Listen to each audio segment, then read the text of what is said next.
کیا اسلامی بہنیں گھر میں محفل نعت کروا سکتی ہیں، نعتیں پڑھ سکتی ہیں؟ اور ضمناً یہ بھی ارشاد فرمائیے کہ آج کل یہ تو ہوگی اسلامی بہنوں کی نعت خوانی،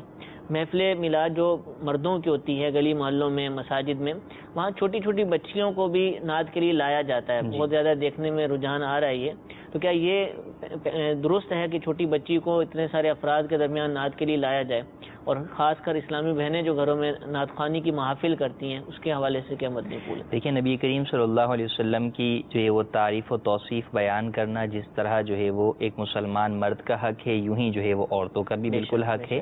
تو نبی کریم صلی اللہ علیہ وسلم کی سیرت طیبہ بیان کرنا، نبی کریم صلی اللہ علیہ وسلم کی نعتیں پڑھنا بالکل خواتین کے لیے بھی نہ صرف جائز بلکہ مستحسن اور مستحب جو ہے وہ عمل ہے۔ ہاں، اس بات کا خیال رکھنا ضروری ہے کہ عورت کے تمام معاملات کے اندر پردے کی رعایت جو ہے وہ ضروری ہے۔ اس سے آپ اندازہ لگائیں کہ نماز جو کہ فرض جو ہے وہ عبادت ہے، اس تک میں یہ کہا گیا کہ جب زمانہ رسالت میں ابتدا میں خواتین جو ہے مسجد نبوی میں حاضر ہوا کرتی تھیں، بعد میں سے حضرت سیدنا عمر فاروق اعظم رضی اللہ تعالیٰ عنہ نے منع کر دیا عورتوں کو مسجد میں نماز پڑھنے کے لیے آنے سے، تو اب عورتوں کو گھر پہ نماز پڑھنے کا حکم ہے۔ لیکن جب خواتین آتی تھیں تو اس وقت بھی جب جیسے امام سے کوئی غلطی ہو جائے، رکوع میں جانا تھا رکوع میں نہیں گیا، بھول گیا، یا 2 رکعت کے بجائے تیسری رکعت کے لیے کھڑا ہو گیا، کوئی بھی غلطی ہو گئی، تو اب پیچھے سے لقمہ دیتا ہے مقتدی، ٹھیک ہے، تو اس میں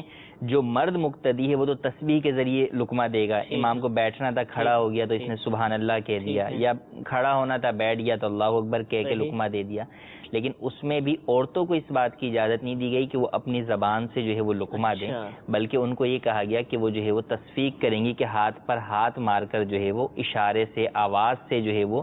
امام کو اس طرف متوجہ کریں گی کہ امام جو ہے وہ غلطی کی طرف جا رہا ہے یا غلطی کر رہا ہے۔ تو نماز جیسی اہم عبادت، اور لقمہ اس لیے کہ جناب لقمے سے نماز کو فاسد ہونے سے بچانا ہے یا نماز کو مکروہ ہونے سے بچانا ہے، تو اس میں بھی یہ کہا گیا کہ عورتوں کی پردے کو جو ہے وہ ملحوظ خاطر رکھا گیا۔ تو یوں ہی تمام معاملات کے اندر یہی ہے کہ نعت رسول مقبول صلی اللہ علیہ وسلم حضور کی بارگاہ میں پیش کریں گی خواتین، یا اپنی خواتین کی ہی محفل ہو، تو بس اس بات کا خیال رکھنا ضروری ہے کہ آواز غیر محرم مردوں تک نہ پہنچے، کیونکہ عورت کی نغمے والی آواز بھی عورت ہے، یعنی چھپانے کی چیز ہے، نہ اس کا اتنی آواز سے پڑھنا جائز کہ غیر محرم مردوں تک آواز پہنچے،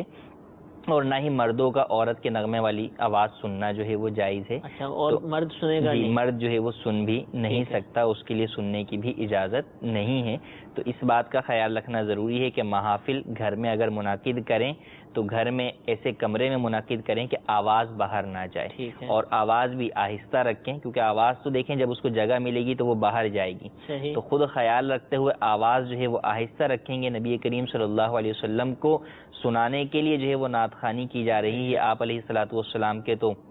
گوش مبارک، کان مبارک کی کیا بات ہے کہ آپ تو دور و نزدیک سے سننے والے وہ کان لالے کرامت پہ لاکھوں سلام امام علیہ سنت فرماتے ہیں۔ تو آپ علیہ الصلوۃ والسلام تو جو ہے وہ حاضر و ناظر ہیں، آپ تو ہر ایک کی خفیہ سے خفیہ آواز بھی جو ہے وہ سن لیتے ہیں، تو آپ ضرور جو ہے وہ سماعت کریں گے تو آہستہ آواز میں نعت خوانی کریں، اس بات کا خاص خیال رکھیں۔ ریکارڈنگ بھی نہ کی جائے اسلامی بہنوں کی نعتوں کی؟ اسلامی بہنوں کی ریکارڈنگ یعنی اس طور پر کہ اسلامی بہنیں جو ہے وہ نعتیں پڑھیں اور وہ جو ہے وہ مارکیٹ میں آئے، تو جب ان کا نعت پڑھنا چونکہ نغمے کی آواز ہے نعت، تو اس کا غیر محرم تک پہنچنا جو ہے وہ حرام ہے۔ تو اس طرح براہ راست اس کا پہنچنا حرام ہے، ریکارڈڈ کی صورت میں بھی پہنچنا جو ہے وہ جائز نہیں ہوگا۔ ریکارڈ ہو گئی تو اب کہیں نہ کہیں تو کسی نہ کسی تک پہنچ بھی سکتی ہے۔ ہاں، تو اس میں اس بات کا خیال ہو، اگر تو فقط واقعی محارم کے لیے ہے تو ٹھیک ہے، اگر کوئی ان چیزوں کا خیال رکھ سکتا ہے کہ غیر محرم تک نہ پہنچے، لیکن جو غیر محرم تک پہنچانے کے لیے ریکارڈنگ کرواتی ہیں تو وہ تو واضح طور پر ناجائز ہے، اور اگر اس نے کروا بھی لی وہ تو اس کا گناہ ہے۔ مرد کے لیے پھر بھی جائز نہیں ہے کہ وہ خواتین کی جو ہے وہ نعتوں کی کیسٹ خرید لے کے جناب میں تو نعت سننے کے لیے جو ہے وہ سن رہا ہوں،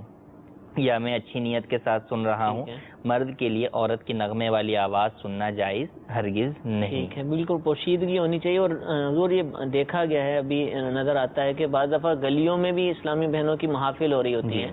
اب وہ بھلے وہ آواز والا مدنی پھول پر عمل کر لیا کہ اسپیکر نہیں لگایا، بہت ہلکا کہ آواز شامیانے کے اندر رہتی ہے، ایسا بہت مشکل ہے، لیکن نظر تو پڑتی ہے۔ آج کل جیسے گھر باب المدینہ کے اندر 2-2 3-3 منزل کے گھر ہیں، نیچے اگر روڈ پر شامیانہ لگا ہوا ہے تو بہت مشکل ہے۔ یہ خواتین کے لیے جو ہے وہ پردے کا اہتمام کرنا جو ہے وہ ضروری ہے، تو اس بات کا خاص خیال رکھیں۔ دوسرا جز آپ نے ایسے کہا کہ بچیوں کو جو ہے وہ نعت خوانی کے لیے لایا جاتا ہے۔